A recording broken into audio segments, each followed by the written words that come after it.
The question is, what is original sin? And is it true that we are affected by this original sin as told by the Christian tradition or the Catholic Church? And as for me, I think we should begin with the original blessing. Every birth is original blessing. Nobody is born with original sin. Okay. But we can also say there is original sin in the sense when we are born with this original blessing, there is a unity with God and with everybody and everything, but that unity is unconscious. We are not conscious of this unity. So in that sense, we are in a state of original sin. It's not committed by an individual or committed by the parents or by the tradition. It is the natural. It's a natural evolution of our consciousness. We begin with the original blessing, and of course we are in a state of original sin also, in the sense we are not aware of this original blessing. We can say the original sin is not aware of our original blessing. And then we long to become conscious of this original blessing.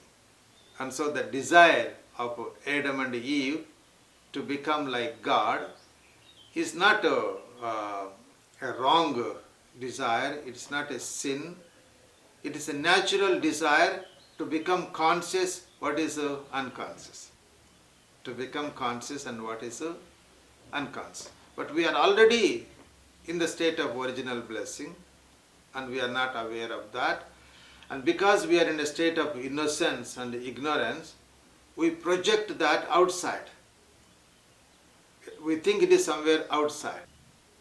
We have to become that. The serpent tells, Adam and Eve, if you eat this fruit, you become like God. But actually they were already like God. There was no need for them to become like God. But because they were innocent and ignorant, they think it is outside. So they take the path of time, the path of effort, the path of becoming. And so when you say they fall from the original eternity, state of eternity, into time and space. Okay? And that we can say the original sin. And as long as we live in the consciousness of time and space, we can say we are in sin. And it's not something we can escape. We should not think the baptism will take away this original sin. Because we are still living in the time and space. And we have to evolve in that. We have to evolve in time and space until we discover that what we are seeking is not in time and space, it is within ourselves. And so the external becomes the internal, and then we discover that we are this image and likeness of God within ourselves, and there is no need to become. And so this evolution can be described as an evolution from the unconscious unity to the conscious unity. From the unconscious unity to the conscious unity. In the unconscious unity, we are in a state of original blessing and also original sin, because we are not conscious. And then when we have the desire to become like God, we fall into time and space. We can say that is the state of sin, if you like. And then when we stop this time and space and discover eternity, then we enter into the conscious unity. And symbolically, it is described through a serpent. A serpent holding its own tail is the symbol of unconscious unity, original blessing. Can have original sin also, we can say there. Because original blessing and original sin are interconnected. And then with the desire to become like God, we fall into time. And this is described with the serpent crawling on the ground. Serpent crawling on the ground. When Adam and Eve ate the forbidden fruit, they are sent out of the Garden of Eden, and the serpent is cursed to crawl on the ground. That means we fall from eternity into time. That is a fall from the Garden of Eden. The original blessing, original blessing and the original sin are the Garden of Eden, we can say. When we fall into time, we come out of the Garden of Eden. And there we have effort and suffering and becoming and religions, philosophies, because there we are searching for the meaning of our life. Okay? And then we discover what we are searching is not in time and space, but it's also within ourselves. Then we stop the time and we discover this eternity within us. And this state of discovering our eternity is described through serpent raising its hood. So we have the serpent crawling on the ground, the serpent holding its own tail, unconscious unity, and the serpent crawling on the ground, time and space, and the serpent raising its hood, and the conscious unity. Okay? And in our biblical tradition, Mary and Joseph, if you like, they represent, maybe we have to say, Adam and Eve represents the Garden of Eden, and they come out from the Garden of Eden. It's a fall of humanity. And Mary and Joseph, in a way, they stop that.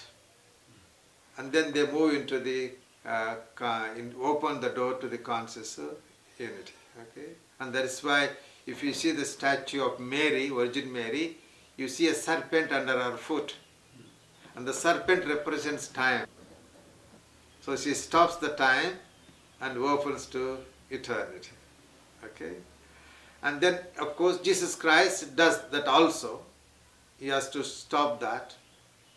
And then he goes one step further. Mary gives birth to eternity, but Jesus Christ realizes unity with eternity. He says the Father and I are one. Okay? And so this concept of original sin, that we are born with original sin and there is no salvation without baptism, I think it is very superfluous interpretation. It's a natural evolution. We are born with original blessing and original sin. We fall into sin in the sense of seeking what we are outside, and then we come back.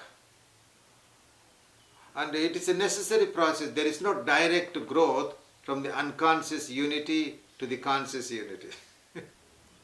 We have to go through the process of time. Okay?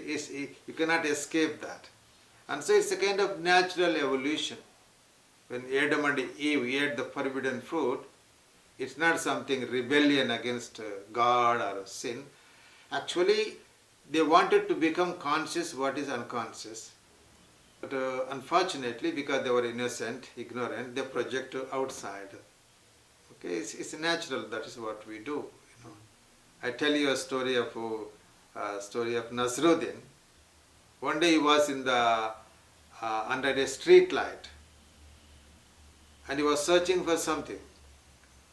So his friends were walking and asked him, "Nasruddin, what are you searching for?" He said, "I lost my keys, so I am searching." So they also searched and they did not find the keys. And they asked Nasruddin, "Nasruddin, where did you lose your keys?" He said, "I lost in my house." And they asked, "Why are you searching here?" "Because there is more light here."